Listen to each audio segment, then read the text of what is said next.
Bom dia a todos, meu nome é Wendel Polini, sou monitor do cursinho popular na disciplina de Geografia. Espero que vocês estejam gostando dos vídeos anteriores e continuem aí adquirindo conhecimento e seguindo com a gente, beleza? Muito obrigado novamente.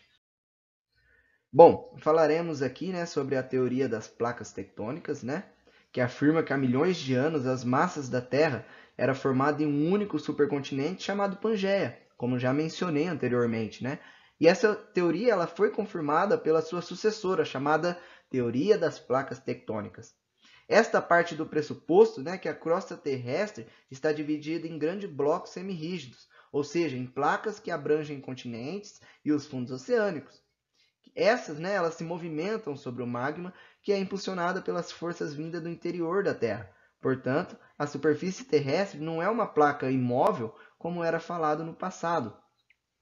Bom, também tem os movimentos, o estudo dos movimentos dessas placas.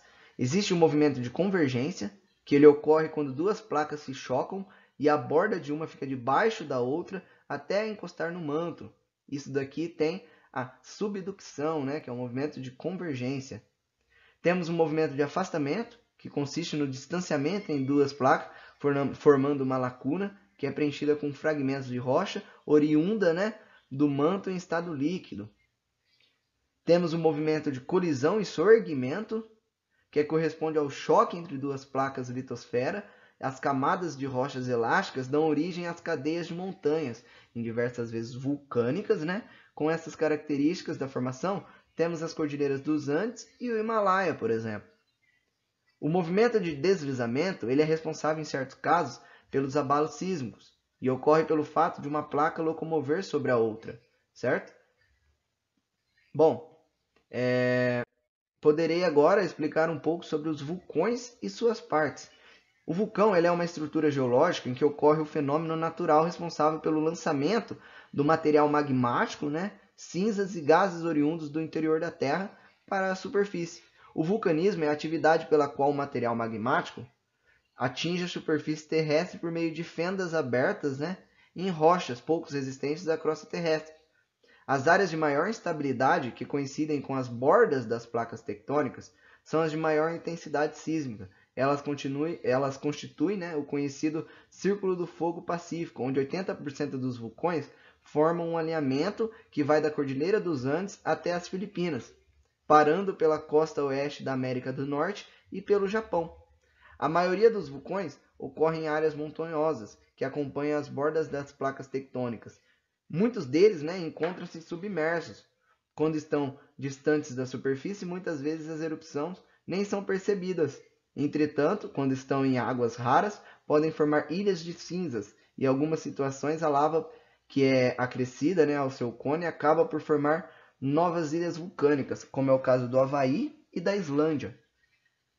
Vou falar sobre a parte de um vulcão, A câmara magmática ela é o reservatório de rocha líquida que se encontra abaixo de um vulcão.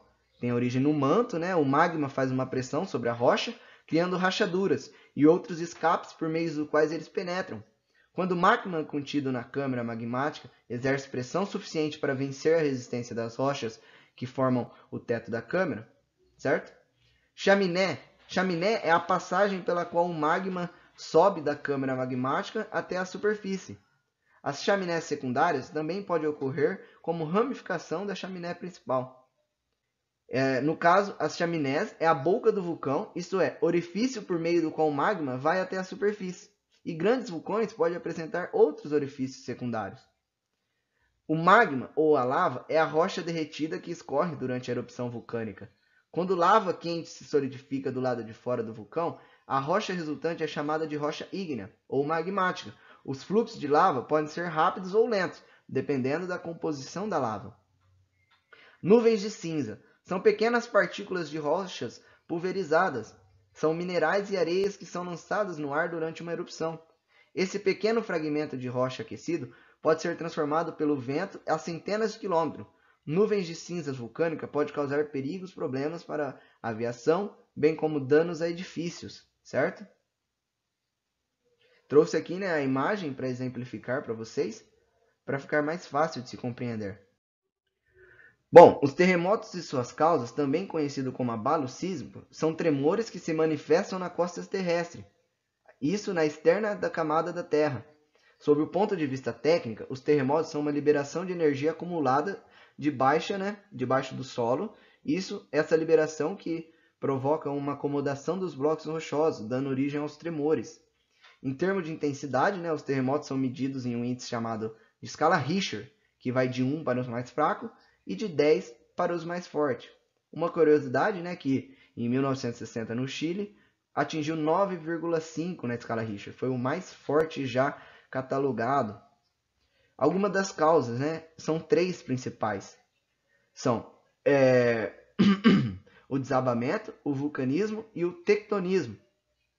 Os tremores provocados pelo desabamento são de menor importância e são causados por alguma acomodação interna provocada pela ruptura ou deslizamento de blocos rochosos internos, geralmente sedimentares, que são do tipo de rochas, em geral, menos resistente.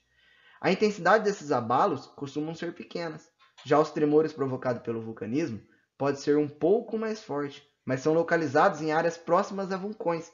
Eles ocorrem por alguma ruptura ou erupção interna do magma, ou de gases retidos sob grande pressão.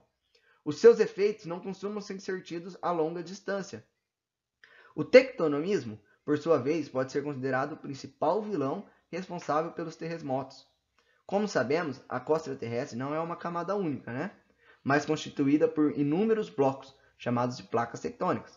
Muitas dessas estão em constante colisão, assumindo direções opostas, e nessa zona de contato que ocorre a maior parte dos terremotos do mundo. Além disso, quando a força de contato entre essas placas é mais forte do que a resistência das rochas, elas rompem-se, formando as chamadas faixas geológicas, que também são mais comuns nas zonas de contato entre duas placas, mas também pode se manifestar com menor frequência em áreas mais estáveis.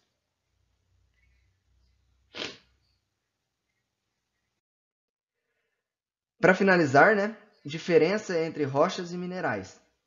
É comum haver confusão por parte de pessoas sobre a diferença entre as rochas e minerais. É algo muito parecido. Porém, as rochas correspondem a um agregado de minerais. Portanto, os minerais são apenas composições que estruturam as rochas. Um exemplo é a rocha do granito, que compõe minerais quartzo, mica e feldspato. E os minerais são compostos químicos, quase sempre inorgânicos, e presentes da forma sólida. Existem rochas que são formadas por um único mineral. Essa nada mais são do que um mineral agrupado em grande quantidade, como é no caso do quartzo, que é formado apenas por quartzo. As rochas são classificadas em 3 tipos que variam conforme a sua gênese: sedimentares, ígneas e metamorfóticas. As sedimentares, elas formam-se a partir da cimentação ou junção sob alta pressão de restos de rochas pré-existentes, as sedimentares. As ígneas surgem a partir da solidificação do magma, como já mencionado, tanto na superfície, extrusiva, quanto no interior da Terra, intrusiva. As metamórficas surgem do metamorfismo de outras rochas anteriores existentes, em que essas se modificam sem antes se transformarem em magma ou sedimentos magmáticos. São formadas pela solidificação do magma presente no interior do planeta Terra, além de se solidificarem no interior do planeta, e são também formadas nas crostas terrestres. Trouxe aqui algumas imagens, exemplos, que vocês conseguem perceber a diferença. Bom, então termino aqui essa aula. Queria agradecer vocês. É um conteúdo realmente mais pesado. Tentei aqui dividir em 2 etapas, essa é a segunda etapa. E quero agradecer novamente. Muito obrigado a todos. Espero que estejam repletos de conhecimento.